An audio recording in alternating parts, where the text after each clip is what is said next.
Hora de conversar com Mônica Bergamo. A Mônica tem em mãos um estudo sobre o perfil dos estudantes de medicina. Por que isso é importante? Porque são eles que algum dia vão cuidar da nossa saúde, inevitavelmente, como indivíduos e como país. Mônica, conta pra gente, bom dia pra você. Megali, bom dia a todos. É muito importante um estudo feito na USP, o Megali, que mostra um pouquinho do perfil e também da questão da dificuldade, né, da população negra de atingir esses lugares, de chegar a esses lugares. Os cursos de medicina ainda são frequentados majoritariamente por estudantes brancos, Megali, mesmo depois da adoção de políticas afirmativas no Brasil. São 266 mil alunos em 407 escolas. Megali, sabe quantos se declaram pretos? 3,5% do total de estudantes de medicina do Brasil. 25%, 25,8% pardos e 68,6%, 70% para a gente arredondar, afirmam que são brancos, tá? Outros 1,8% declaram cor amarela e 0,4% são indígenas. Isso, Megali, piora muito quando a gente vai para os cursos de medicina privados. O percentual cai. São 2,2% só de estudantes que se declaram pretos, 74% brancos. É um fator complicador ainda se a gente pensa, Megali, que o número de faculdades privadas, os cursos de medicina estão crescendo no Brasil e as vagas que estão sendo abertas são justamente nas universidades privadas. Isso deve agravar um pouco esse problema, né? Nas universidades públicas a situação melhora um pouco, né? São 123 cursos de medicina públicos e esse percentual de pretos é 3 vezes maior, 7,4%. Então, universidades privadas 2,2% de pretos, universidades públicas 7,4%, tá? Universidades privadas 22% pardos, pardos e universidades públicas 37%. Você vê a diferença, Megali, como é grande, né? Nas universidades privadas, portanto, 74% são brancos, universidades públicas, 52% são brancos. Então, praticamente a outra metade é reservada ou é conquistada por alunos pretos, pardos, amarelos e indígenas.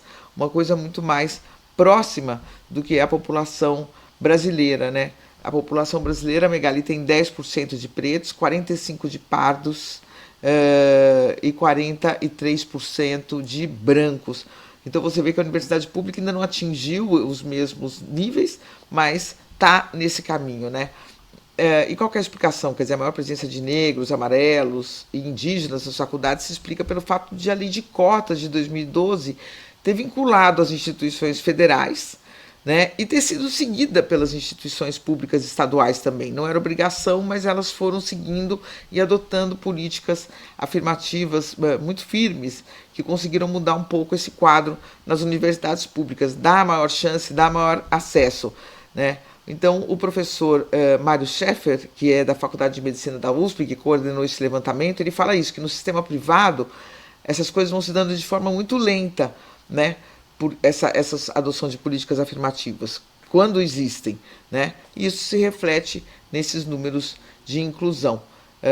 Ele fala o que eu já falei aqui, né, que a acelerada abertura de escolas médicas privadas nos anos recentes deve colocar um freio ainda maior nessa inclusão. O Brasil estava avançando, mas deve retroceder, né, porque ela ocorre mais lentamente, inclusive na medicina, se comparado ao ensino superior como um todo. As faculdades de medicina ainda são muito fechadas para essas políticas afirmativas, Megali.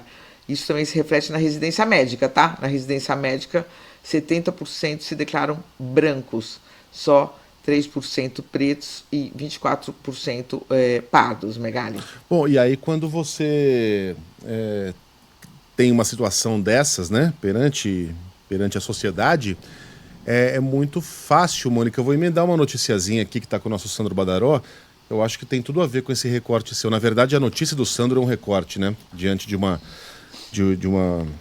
situação mais ampla que você trouxe. Aí você cria sociedades que se comportam da maneira que esses alunos, me parece, em jogos aqui no interior de São Paulo, né, Sandro? Exatamente, Megali. Em Americana, interior de São Paulo, as diretorias das faculdades de Direito da USP e da PUC, além dos centros acadêmicos, emitiram uma nota. O caso aconteceu em 16 de novembro, quando alunos da PUC foram filmados usando o termo cotistas de forma pejorativa contra estudantes da USP. Esse caso aconteceu durante os Jogos Jurídicos desse ano, e aí as faculdades emitiram uma nota manifestando repúdio às manifestações preconceituosas e também pedindo a identificação e responsabilização dos alunos que ofenderam os outros alunos, né, os colegas da faculdade. A gente tem as imagens, né, na nossa live. Isso já aconteceu, a gente já viu esse tipo de caso em outros eventos, né?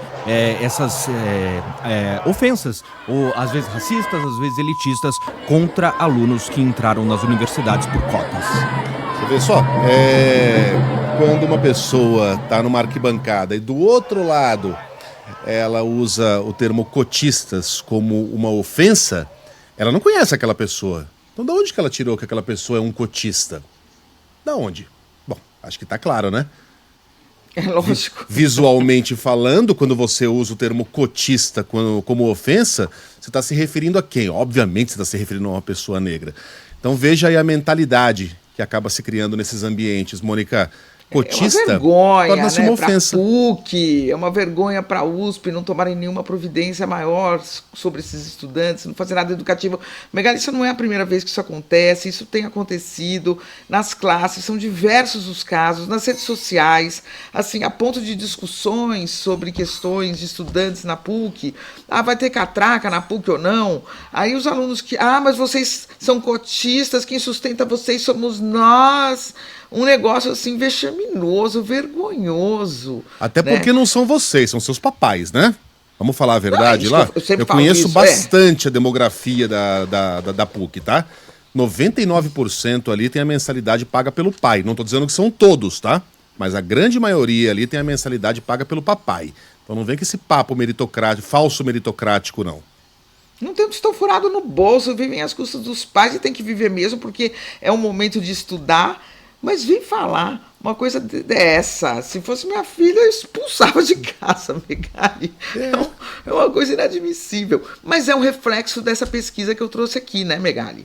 É um reflexo dessa pesquisa que eu trouxe aqui, que fala só de medicina, né? Outros cursos são mais abertos, mais democráticos, mas vira isso daí, essa vergonha, né? E inclusive estão fazendo estágio, né? Em escritórios grandes de advocacia. Vamos ver o que esses escritórios falam também, se eles se pronunciam, né?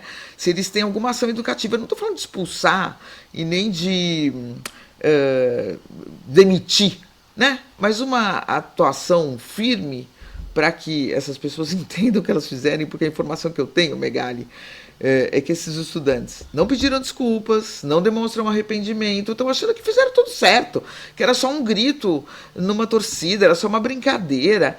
Mas que brincadeira é essa, Megali? O que essa brincadeira... Claro que era uma brincadeira, mas essa brincadeira mostra o quê, né? Mostra um preconceito num tamanho...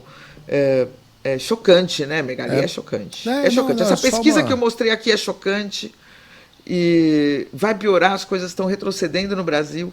E isso que a gente viu aí abertamente, sem pedir desculpas até agora, pelo menos que eu saiba, não pediram desculpa, não se arrependeram, nada, né?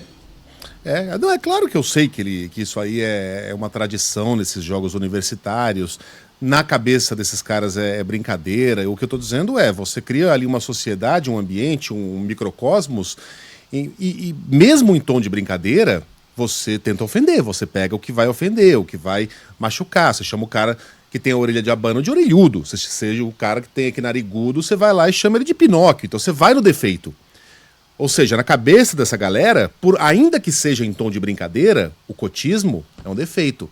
É algo que diminui essa pessoa. É mais ou menos a mesma lógica do cara que vai lá e chama o Vinícius Júnior de macaco e diz que aquilo é só uma provocação inocente para abalar. Para ele aquilo é um defeito, né? A pele negra é um defeito. Você compara com um macaco porque sabe que isso vai ofender a pessoa. Então, a gente sabe que é brincadeira, que é tom de brincadeira, mas a maneira como essas pessoas brincam diz bastante, né? Sobre a visão de mundo delas. Olha só, você sabe que eu tenho aqui mensagens, né? Tem muitos grupos, isso está incendiando grupos de estudantes, né?